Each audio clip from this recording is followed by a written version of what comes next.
I'm Nima Rajan, and this is Forum Daily Week in Review. Governor General Mary Simon agreed to Prime Minister Justin Trudeau's request to dissolve Parliament on Sunday, triggering a federal election campaign. Canadians are set to go to the polls on September 20th. After making it through 17 months of nothing like we've ever experienced, Canadians deserve to choose what the next 17 months, what the next 17 years and beyond will look like. Opposition leaders have argued that plunging into an election during the health crisis is both unnecessary and reckless. At dissolution, the Liberals had 155 seats, the Conservatives 119, the Bloc Québécois 32, the NDP 24, and the Greens 2. There were also 5 independents and 1 vacancy. Canada's embassy in Kabul is shut down. Canada says the current situation in Afghanistan poses serious challenges to its ability to ensure safety and security at the embassy in Kabul, so it's closing down and suspending diplomatic operations. The Taliban have seized control of the capital city following a week-long offensive that saw insurgents overthrow nearly the entire country following the withdrawal of Western troops. The Department of National Defense has launched an online tool to help staff keep track of efforts to improve culture within the ranks. The department says part of the effort to create a respectful, healthy workplace includes taking steps to improve internal culture and sharing those steps with military members and the broader Canadian public. Many Canadian parents are worried COVID-19 infections among children will soar with the start of the new school year. The lead investigator in a Canadian Institute of Health research study on COVID-19 outcomes in kids says most children who test positive will only experience mild illness. Dr. Stephen Friedman, who is a pediatric emergency physician at Alberta Children's Hospital, says in rare cases, kids infected with COVID-19 can experience symptoms including fatigue, dizziness, and headaches. Dr. Friedman says reintroducing mask mandates may need to be considered when kids return to school. The average annual cost of insurance claims related to severe weather has quadrupled in the past decade. The Insurance Bureau of Canada is attributing the costs to climate change.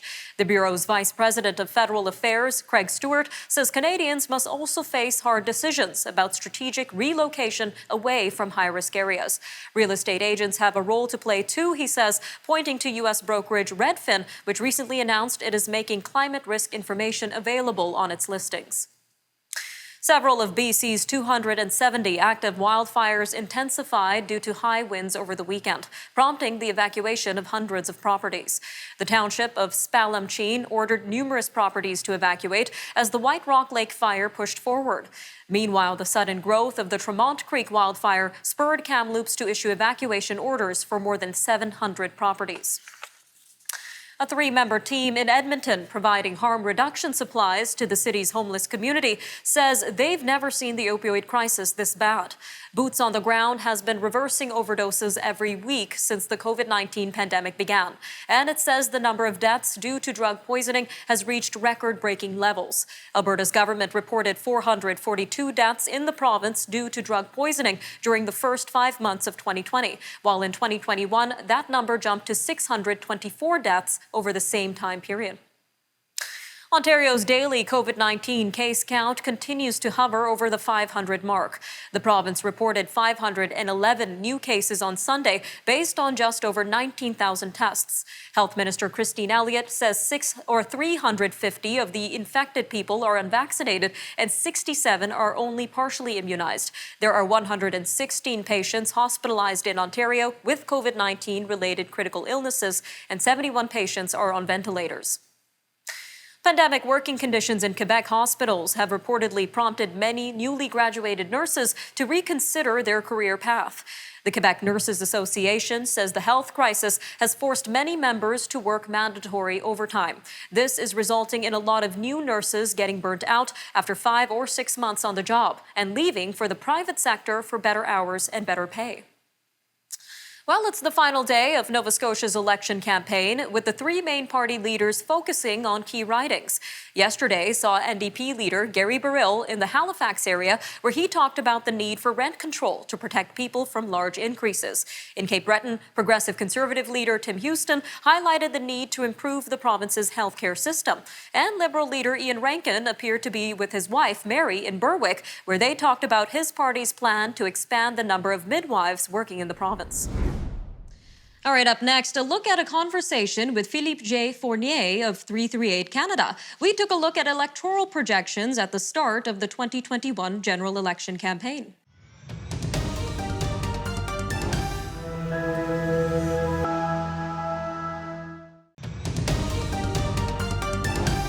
An online survey shows Justin Trudeau's Liberals were clinging to a 5-point lead on the eve of the federal election campaign. The poll by Leger, in collaboration with the Canadian Press, found 35% of decided voters who took part expressed support for the Liberals, 30% for the Conservatives, and 20% for the NDP. The Bloc Québécois, which is fielding candidates only in Quebec, earned 7%, while 5% supported the Greens and 2% the People's Party of Canada. The latest federal campaign, the shortest allowed under the election law, is just 36 days long and concludes on September 20th. Joining us now to take a look at the numbers and what they mean is Mr. Philippe J. Fournier of 338 Canada. Sir, welcome to Forum Daily. Good evening, Ms. Rajan.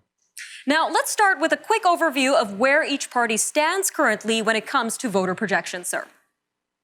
Well, we have to remember that there are many polls and many polling firms during a campaign, and so we have to calculate the sort of average. So my website that takes all these polls from professional firms and outputs some numbers. So right now, as you said, 35% seems to be the average for the governing Liberals. The Conservatives have taken a few points back from the Liberals. They're at 29 to 30% on average. The NDP has been rising of late. They're at 20%. And the Bloc Québécois is still hanging on to the 30% mark in Quebec. So right now, as things stand, we see the most likely scenario as being a Liberal minority again. And what about each party leader? How are they stacking up individually, and how might that affect the race, sir? Well, these are very interesting questions. We look at first at Erin O'Toole, the Conservative leader. Many polls have been showing since he took the reins of the Conservative Party last year that his favorability ratings have been going downwards. And the more people get to meet him, the more people see him on the media, the less they like him. And of course, that doesn't really mean much because you still vote for your local candidate. But usually what it does, poor numbers for a leader will limit the ceiling of a party. And so the Conservative right now have been stuck at around 30% mark for the better part of the pandemic. They can't seem to get any traction. So far, Erin O'Toole has only 1 month to show to voters that he's the future Prime Minister of Canada. Now, you also mentioned in a recent Maclean's article that NDP leader Jagmeet Singh may be able to throw off the Liberals' goal of a majority government.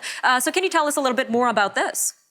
Oh, absolutely. So we have to remember right now the NDP is averaging 20% from coast to coast, but Jagmeet Singh and the NDP have terrible numbers in Quebec. So in English Canada, this is where the NDP is rising. In many places like urban Ontario and in the lower mainland in British Columbia, many of those seats will be in play if the NDP can keep this level of support going. I see the NDP right now winning 35 seats on average, so that's 11 more than 2 years ago. And if they keep that level, it will be virtually impossible for the Liberals to reach the majority status. Now, on the other hand, Mr. Singh has a lot of popularity among the younger demographic. So that demographic has been known to not really vote that actively. So does that have any impact on the actual number of votes he might receive? It potentially, you're absolutely right. In 2019, the NDP was averaging 18% in the polls, and the polls were excellent 2 years ago.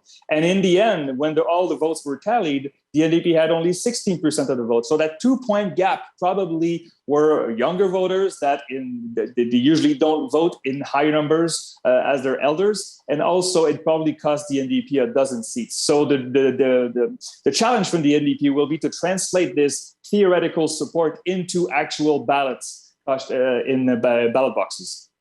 Now, I want to go back to Conservative leader Erin O'Toole. You mentioned that he garnered less popularity than his predecessor, Andrew Scheer. So how might that impact the party's campaign as well? Well, it'll be very interesting because I think it's going to be an O'Toole-centric campaign. The Conservatives really want to show the Canadians that Erin O'Toole is the man to lead Canada in the next cycle, in the next election cycle. Right now, he's still polling at very reasonable numbers in Quebec and Ontario. The problem has been the prairies in Alberta. He doesn't seem to have the same support as Andrew Scheer did 2 years ago, and there's a risk of losing some seats around Winnipeg, for instance, and in downtown Edmonton and Calgary. So Erin O'Toole will have to tour those provinces, which are usually safe for the Conservative, to keep those seats. All right, sir, just about 40 seconds left, but we mentioned some Leger numbers earlier in the intro. Can you explain the difference between 338 Canada's projections compared to these polling numbers? Absolutely. So 338 Canada is an electoral model that I conceived that used demographic data and all the polling numbers. So, of course, the polling data is very important to the model, but pollsters get to analyze the popular vote. I get to translate this popular vote into a seat projections to know who is going to win in all 338 electoral ridings. So this is what I do. All right, stay tuned, everyone. We'll be right back after a short break.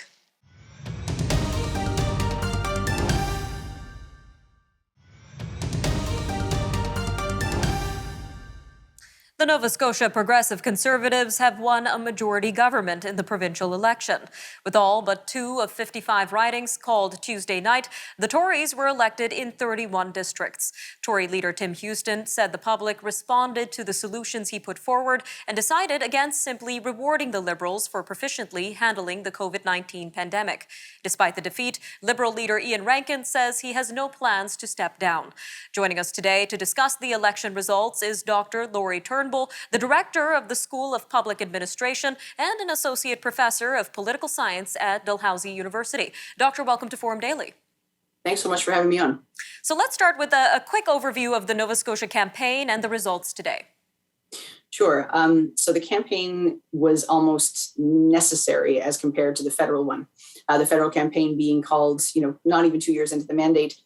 The Liberal government was actually in the 5th year of their mandate. We don't have fixed election dates in Nova Scotia, so it was sort of time to get on with it in a way.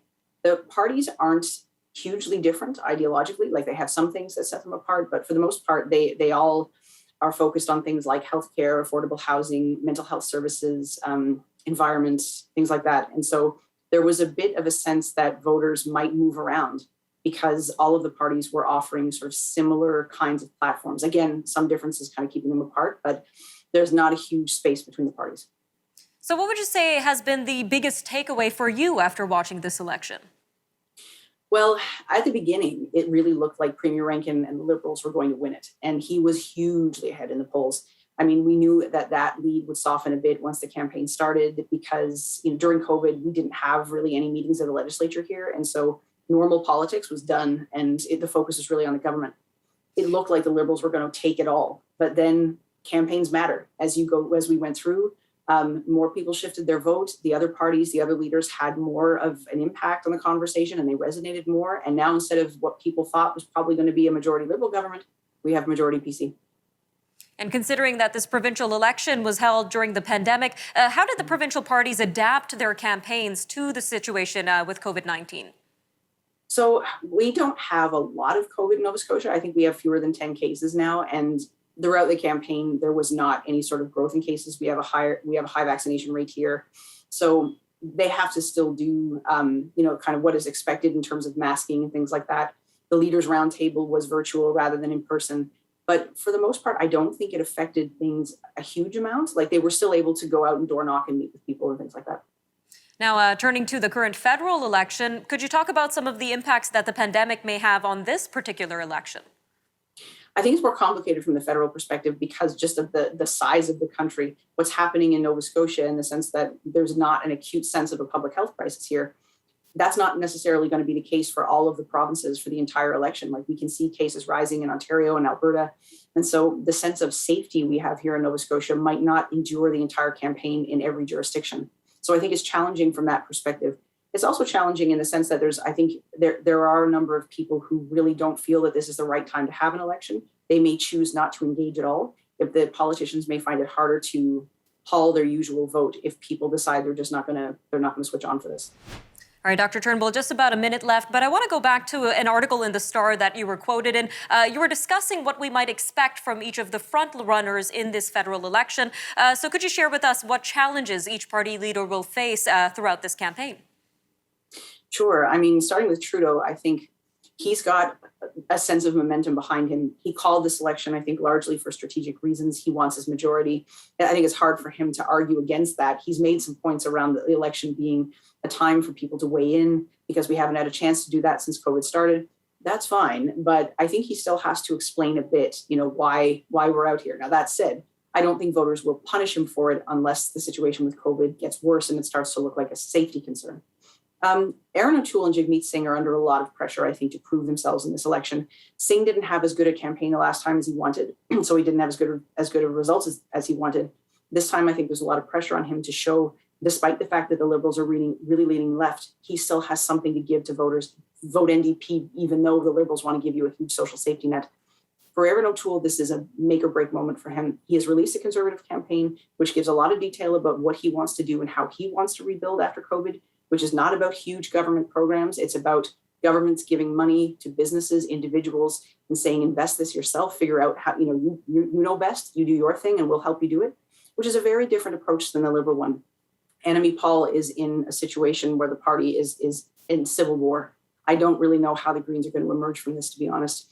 Yves Blanchette is going to probably have a more tricky fight on his hands in Quebec this time than he did last time. The Liberals are very hungry for those seats in order to get the majority. Stay with us. We'll be right back with a look at stories from around the world this week.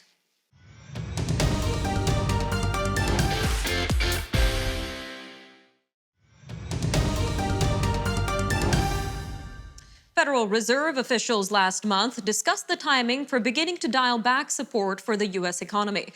They made no firm decision on a timetable, but appear to be moving towards starting a pullback before year's end. Minutes of the Fed's July meeting say officials concluded that it would be appropriate to acknowledge that the U.S. economy is making progress in achieving the Fed's goals on inflation and employment.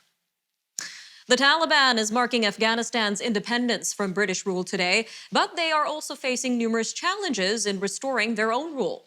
That includes the threat of food shortages. Afghanistan is heavily reliant on imports, which have slowed without foreign aid pouring into the country.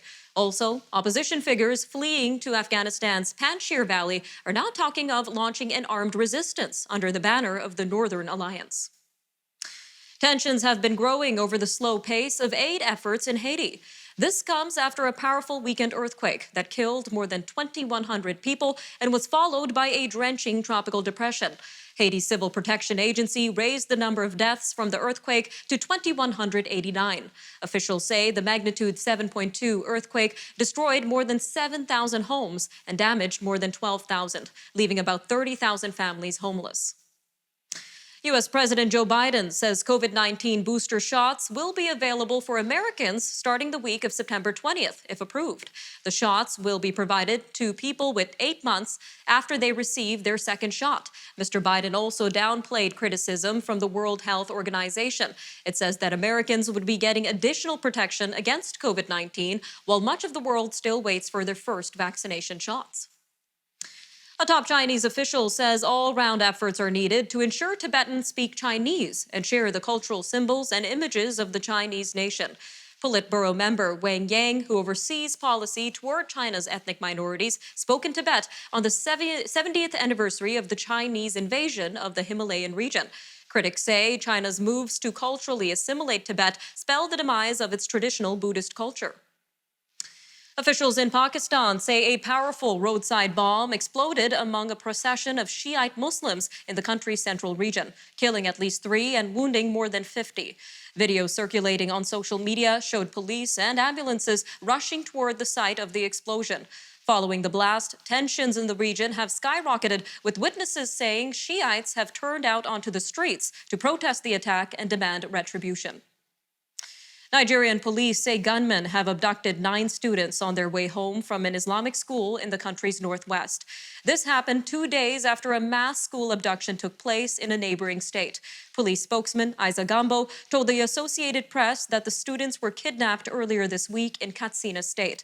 The new abduction in Katsina raises fresh concerns over the ability of Nigeria's security agencies to provide adequate security in Africa's most populous nation. Authorities suspected Islamic extremists have ambushed a convoy in northern Burkina Faso, killing at least 30 civilians, along with 17 soldiers and volunteer defense fighters. While there was no immediate claim of responsibility for Wednesday's attack in Burkina Faso's Sahel region, militants linked to al-Qaeda and the Islamic State group are increasingly targeting security forces in the West African country. An analyst at the Policy Center for the New South says the militants have demonstrated an ability to attack civilians even under military escort. The United States is urging world leaders against coming to the UN General Assembly in person. A note from the U.S. mission sent to UN member nations and obtained Wednesday by AP also called for all other UN-hosted meetings and side events to be virtual, arguing that they needlessly increase risk. UN spokesman Stefan Dujarric said the UN has already put measures in place to deal with the Delta variant. The opening next week of the Paralympic Games in Tokyo is being used as a stage to launch a human rights movement aimed at the world's 1.2 billion people with disabilities. The campaign is called We the 15 and gets its name from estimates that persons with disabilities represent 15% of the world's population. The campaign is being spearheaded by the International Paralympic Committee, UN Human Rights, the International Disability Alliance, and others. Polish javelin thrower Maria Andrzejczyk auctioned off the silver medal that she won at the 2020 Olympics, using the proceeds to pay for an 8-month-old boy's heart surgery. The young boy has a heart defect that requires surgery. The auction was won by Polish store chain Zadka Polska, who, after winning the bid, insisted that Miss Andrzejczyk keep the medal. According to Ms. Andrzejczyk, a medal is only an object, but it can be of great value to others. This silver can save lives instead of collecting dust in a closet. All right, I'm Nima Rajan, and that'll do it for your look at national and international news from this past week. Take care, Canada. We'll see you next time.